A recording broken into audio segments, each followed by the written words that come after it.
You ask Tiger to solve. This deals with linear equations with one unknown. The final result is x equals 11. Let's solve it step by step.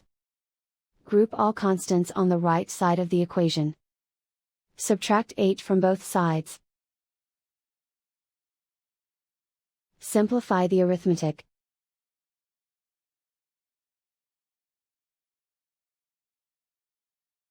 Isolate the x.